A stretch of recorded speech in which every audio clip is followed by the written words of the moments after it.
Hello everyone and welcome to the Green Man channel. Hope you're doing good and well. So we've reached that point in the year where I post up my last video before taking a couple of weeks off over the Christmas and festive period. This is just something I like to do each year.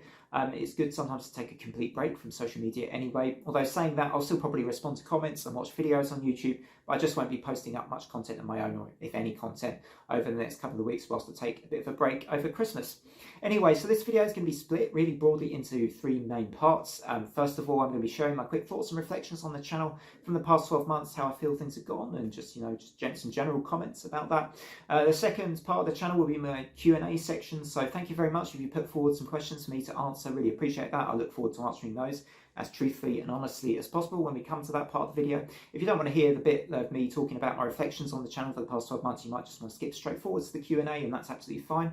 The third and final part of the video is going to be my thank yous part. So I think it'd just be nice to end on a really positive note for the year, just to sort of share my general sort of, so share some thank yous to people that have contributed to the channel in whatever way that is over the last year, whether that's been by collaborating with me, giving up some time to do an interview on the channel, or just by commenting or being subbed to the channel, all those kind of things. I just want to say a thank you to you all for that towards the end of the video as well. I've got a list of names actually as well that I'm going to be giving shout outs to come that point in the video. So first up, my quick thoughts and reflections on the channel for the past 12 months. So a lot of people do talk about their numbers of subs and, how the channel's been growing and stuff. And, I do acknowledge that growth on this channel has been quite slow for the past 12 months. It's not something I'm completely oblivious to. I mean, all YouTubers like to see some reward, you'd like to see a growth in subscribers. I think most YouTubers would say that.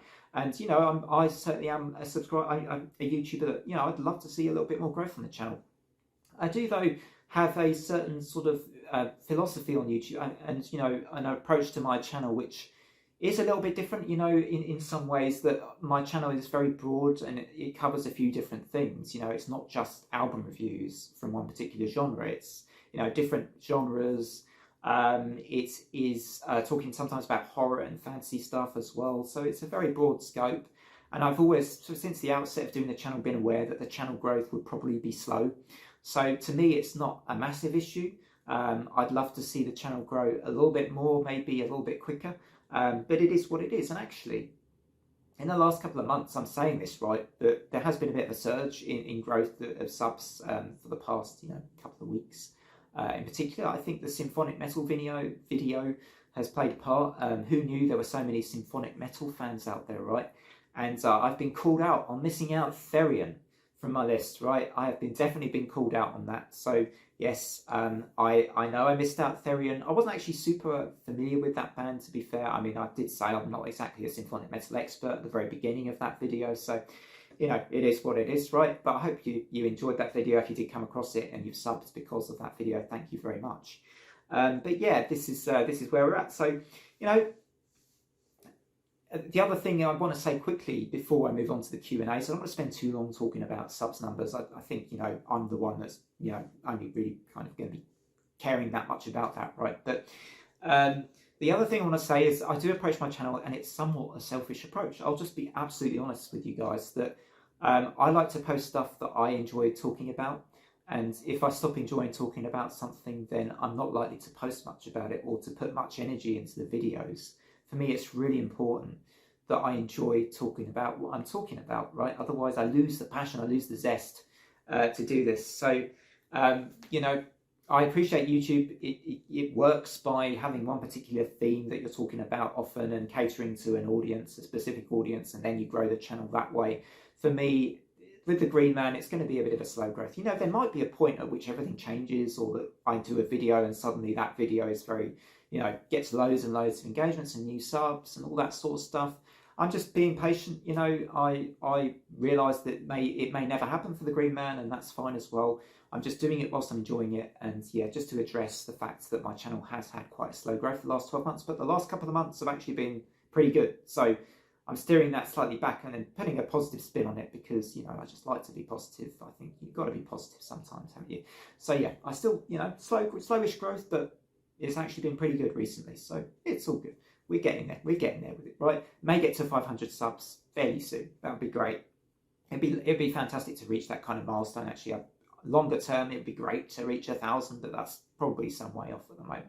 But we'll see what happens. It could be by the time this video is premiered, I'm scheduling this in a week before I'm actually premiering it because of my laptop stuff and my laptop issues. But it could be that suddenly this video premieres and it's aged very badly because suddenly I've had like all these subs overnight, but I doubt that's going to happen, to be honest. But we'll see what happens. I mean, still got top 10 horror films and stuff like that to come. So anyway, didn't want to spend too much time on that, so we're going to skip straight forwards now to the Q&A's part of the video and the questions you've put forwards for me. So thank you all to all of you who've posted these. We start off with Hector's question. Shoutouts on Accounts Reviews. Thank you very much for your question.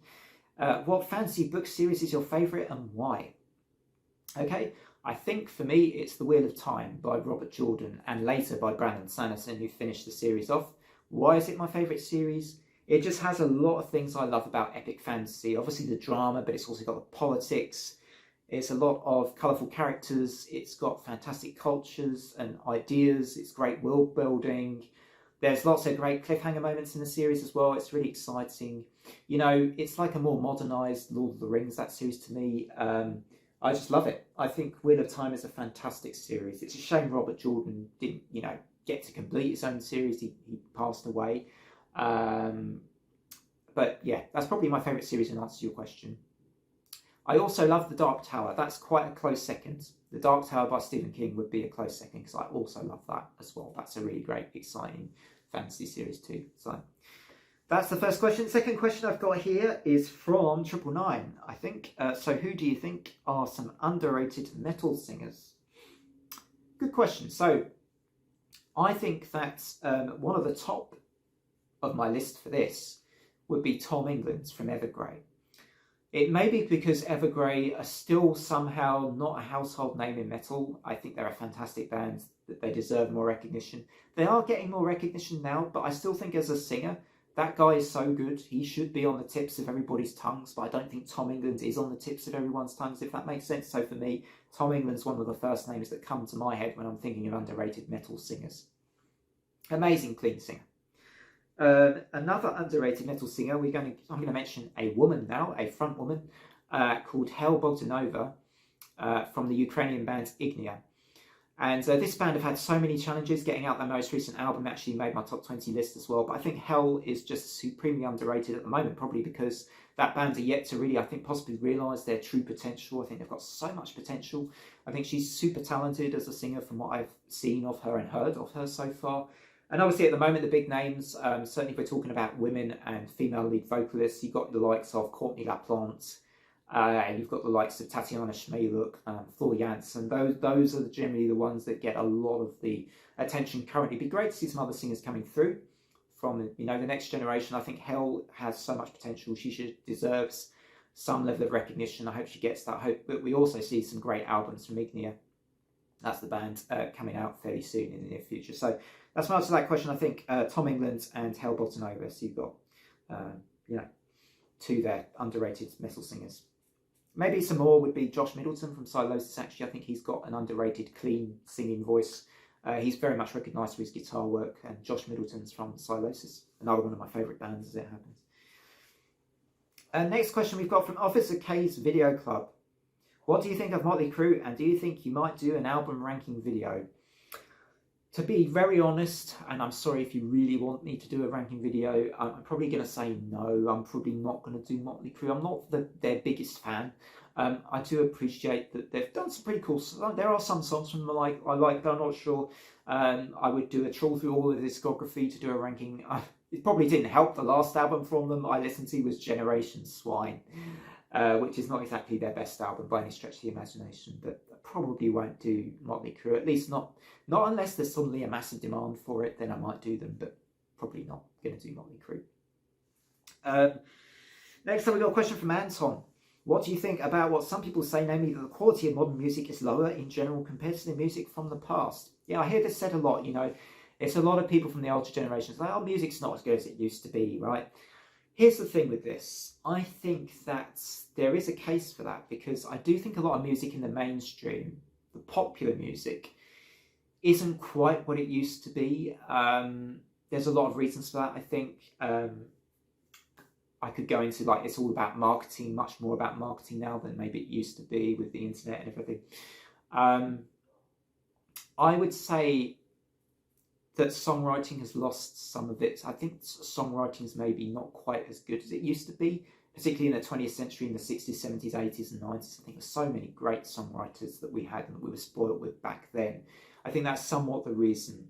It may be a music education thing, that the education in music's not really particularly good. I don't know how it is now. I don't have kids. I don't know how music education is these days. I sound like an old man, but I just don't. That may be a reason that perhaps some elements of quality aren't what they used to be. I don't know, to be honest. But I think the reason people say this is because they just listen to what's popular sometimes, and they think that doesn't sound nearly as good as, say, the Beach Boys, the Beatles, the Rolling Stones, Led Zeppelin, Black Sabbath, and they just think, oh, it doesn't sound as good as those bands from their heyday or whatever. But I do think there's a case that actually there's loads of great music out there now. There still is. It's just much more widely available. We're spoiled for choice, really. So I somewhat agree, but I somewhat disagree. So it's a bit of a mixed answer for me there. I appreciate that. But I somewhat agree that music's gone a bit downhill, certainly in the mainstream for me. I still like a lot of mainstream music, don't get me wrong. I mean, actually, I think Macy Peters on my recent top 20 list, she's a little bit more mainstream than a lot of the other artists on my list. But generally, I think mainstream music has gone a bit downhill. But I still think there's lots of great music. I don't think music as a whole has necessarily gone particularly downhill. It's kind of how people perceive it in the modern era. That's going to be my slightly philosophical answer for you there, Anton.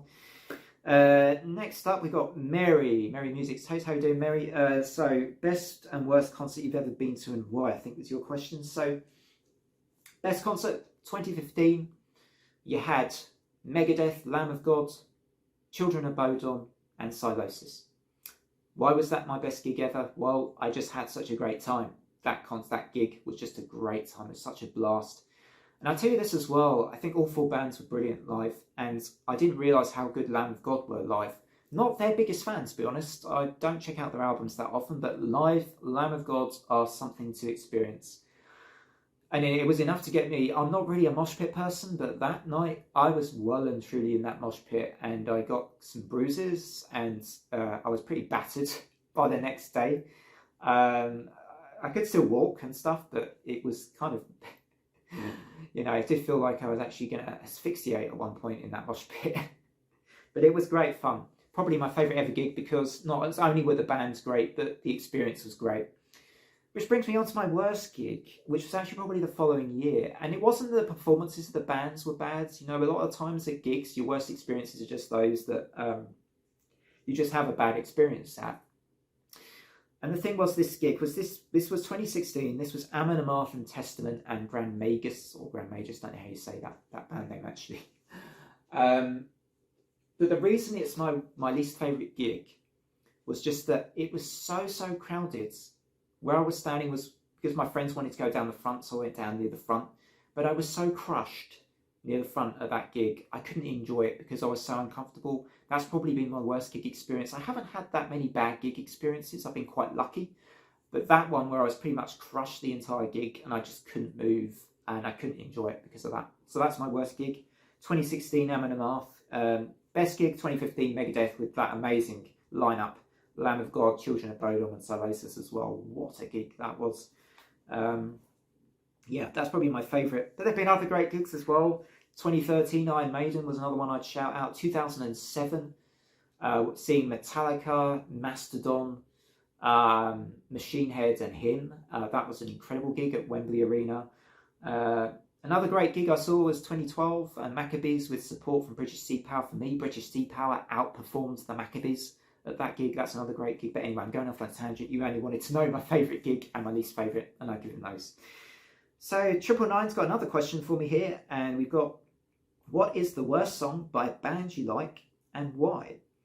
Another very good question. So I think this one would be the closing track from St. Anger by Metallica, All Within My Hands. It's nearly 9 minutes and the track is pretty atrocious. You've got obviously the classic St. Anger problems, the bad sound. You've got James just sounding like not himself. Vocals don't sound like James's vocals at their best. They sound like James is just not there. Like his vocals sound really strange on that album. And the instruments sound pretty terrible. Just there's no creativity in a lot of St Anger. That was my biggest problem with St Anger. It has some creativity, but what's there isn't enough for the length of the album. And this track is kind of like a representation of all the problems of St Anger in one track. That album closer is pretty awful to me. Others may disagree, but that's fine. But Metallica, All Within My Hands, worst track. Alright, so that leaves us the thank yous. And this is a nice note to finish on. Alright, so here we go. If I can find my list of people to thank, I've had to write a list this time round. Alright, so we start with 999. Actually, you've asked 2 questions for me in the Q&A. I think this is the thing, I'm really grateful for all the support you give in the channel, because you've been a long time sub, I think, as well. So thanks so much for all your contributions. Enjoyed doing the Evanescence video, that was good fun. Whenever we did that a few months back now, I think, on your channel, on Rock of Ages. I'll drop a link to all these channels as well in the description box after I've been through the thank you. So thank you, 999, first up. Obviously, Children on the Couch reviews. It's like, you know, another big contributor to the Green Man. You're sharing my videos. You're trying your best to get me subs. I know, man, I'm really grateful for it. Thanks, buddy. And all you do for this channel, and have enjoyed. Much as it might seem like I haven't always enjoyed this, is it that bad I've enjoyed featuring on those videos? It's just the albums that have been atrocious. But thanks for having me on that series. I've been great fun being a part of all of that stuff on there as well. JC Rock and Metal Reviews, always give him a mention because his channel's just kind of legendary now, right? I think he's a great album reviewer. And yeah, always look out for his content. And thank you, JC, again for your contributions to the channel this year as well, and your collaborations with like the horror themed stuff we've done as well. All good stuff. Shoegazer 93, I think it was kind of your debut on the channel this year, right? Amazingly passionate about shoegaze, and I think, you know, that passion rubs off. And it's just great to have somebody with that expertise. I mean, you showed me up on the Shoegaze Files, man. All your knowledge about shoegaze and guitars and all this stuff. Great to have you on the channel, man. Thank you so much for your contributions throughout the year. I've also got Josh Keach here. Josh, love your stuff, love your channel, and enjoy your tracks. You know, Warrior in the Clouds EP stuff, and you know, your rankings, and love the live streams a lot as well with those. Those are always entertaining to watch too. So thanks, Josh, as well for your channel and for your contributions to the Green Man this year too, and the collabs. I've also got Mary's Music Taste. Mary's Music Taste, whenever she comes onto my channel, like suddenly I just get all these views coming along. It's like, wow, got to have Mary on more often because she gets all these views suddenly. And yeah, Mary's great, big contributor to the channel, certainly with, you know, the video we did, which was the Stephen Wilson ranking. I had to think about it there. The Stephen Wilson ranking video we did back in, I think, August or September. You know, really fun video, really great video to do. Great collab. Thanks, Mary, as well for your contributions to the channel this year. Hammer Heart Metal Reviews. Always enjoy our little kind of exchanges on videos about the, you know, the Malazan stuff and the Malazan series. Sorry if I couldn't quite do the Malazan series justice for you, man. It was so epic. There's so much to get through. Hopefully I will talk a bit more about Malazan maybe next year. I was actually thinking of doing a new fantasy book series actually next year maybe, so look out for that. But thanks, Hammerheart, for your contributions. Also, we got a newbie, sort of newbie, although we've kind of known each other for a while now. Chili from Live Listener Rays. Had to mention you, buddy. Thanks very much for your contributions and the collabs we did on your channel as well, to do with the Live Listener Race Challenge, where I think I erased Dream Theater. So yeah, yeah, that was a nasty challenge. That Opeth, Dream Theater, or Porcupine Tree. Tough challenge, man. Tough challenge. So thanks, Chili, for your contributions. Also got Nathan from Stained Glass Stories. Now, he did a collab at the very beginning of the year, but I wanted to make sure I shout out Nathan.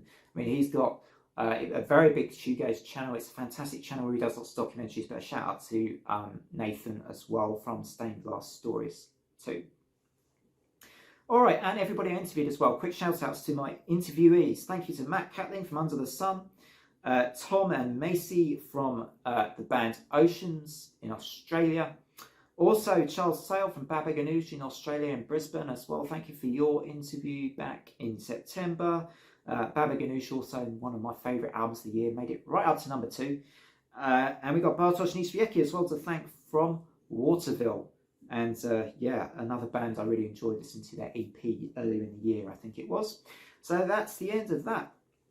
And thank you again to everybody who's been involved with the channel last year. Really appreciate it. Until next time, until the next video, whenever that may be, either at the very end of this year or probably early in January now. Thanks again. Until next time. Bye for now. And Merry Christmas.